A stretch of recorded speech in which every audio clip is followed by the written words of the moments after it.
Hello बच्चों, देखो अपना अगला क्वेश्चन क्या कर रहा है, प्रूव दैट 3 + 2√5 इज इर्रेशनल। ठीक है, तो देखो बच्चों, सबसे पहले हम लोग क्या लेट कर लेते हैं कि जो हम लोगों को ये गिवन है ये किसके बराबर होगा अपने पास, x बराबर।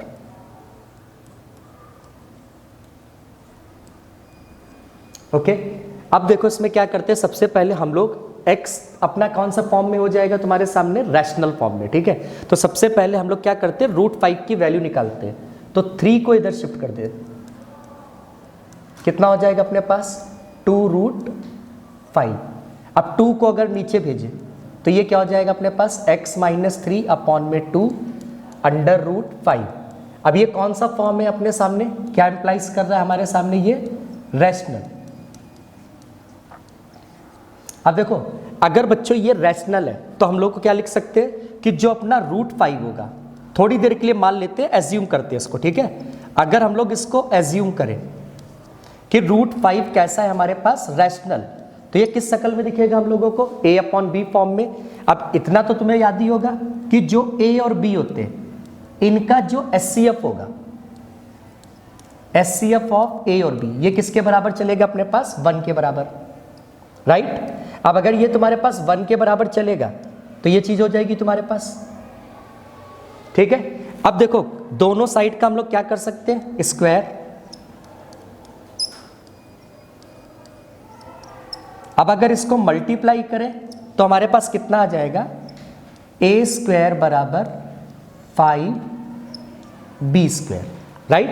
अब देखो ध्यान से क्या दिखा रहा है ये हम लोगों को कि जो a² है वो 5 का मल्टीप्लाई है। ठीक है, अब a² अगर 5 का मल्टीप्लाई तो हम लोग ये कह सकते हैं ना कि जो भी a² होगा उसमें 5 का होना जरूरी है। मतलब यहां से हम लोग को क्या पता चल रहा है कि जो a² है वो 5 से क्या हो जाएगा, कटेगा। अब अगर देखो a² 5 से कटेगा तो इसका मीनिंग है जो अपना a है वो भी किससे कट जाएगा, 5 से कटेगा। क्लियर है ना, क्योंकि यहाँ पे 5 आया है तो इसका मतलब a² किससे डिविजिबल है, 5 से। तो इसका क्या मीनिंग हो जाएगा कि जो a है वो भी किससे भी कट जाएगा, अपना 5 से। अब देखो अगर a 5 से कट रहा है तो इसका मीनिंग होगा कि a में 5 का होना जरूरी है। तो हम लोग क्या कह सकते हैं कि जो भी अपने पास a होगा उसमें कैसी वैल्यू चल रही होगी अभी, 5 × y टाइप की, क्योंकि a 5 से कटेगा तो वो 5 का क्या होना चाहिए, मल्टीपल। तो कह सकते हैं ये चीज।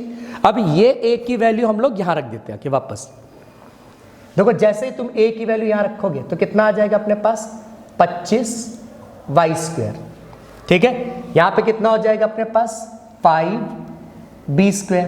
तो ये तुम्हारा देखो इससे कट जाएगा। ठीक है, जैसे ही कटेगा कितना हो जाएगा ये, यानी b² बराबर कितना आ गया, अब ये 5y²। अब देखो b² किसका मल्टीपल हो जाएगा, 5 का। जैसे मैंने यहां दिखाया, देखो a² किसका हुआ था, 5 का, a किसका निकल के आ गया था, 5 का। तो ये भी क्या कह रहा है, b किसका मल्टीपल हो जाएगा, यहां से सिमिलर तरीके से 5 का। तो b में जो वैल्यू आएगी वो किस टाइप की हो जाएगी, 5c।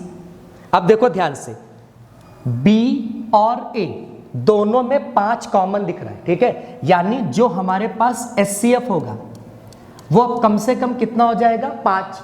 जबकि हम लोगों ने यहाँ पे HCF कितना बताया था कि a और b का HCF कितना हो जाएगा अपने सामने, 1। ये कितना निकालना है, 5। यानी ये दोनों बातें क्या हो गई इस वक्त, गलत। यानी ये कॉन्ट्राडिक्शन आ गया तुम्हारे सामने। और अगर इसका कॉन्ट्राडिक्शन आ गया है तो मतलब जो मैंने एज्यूम किया था वो क्या हो गया अपने सामने, गलत। मैंने एज्यूम क्या किया था, √5 कैसा नंबर है, रैशनल। तो ये बात गलत हो गई। इसका मतलब ये कैसा नंबर हो जाएगा तुम्हारे सामने, इर्रेशनल। हेंस टोटल ये क्वांटिटी जितनी तुम्हारे सामने ये लिखी है ये पूरी की पूरी कितनी हो गई है, इर्रेशनल।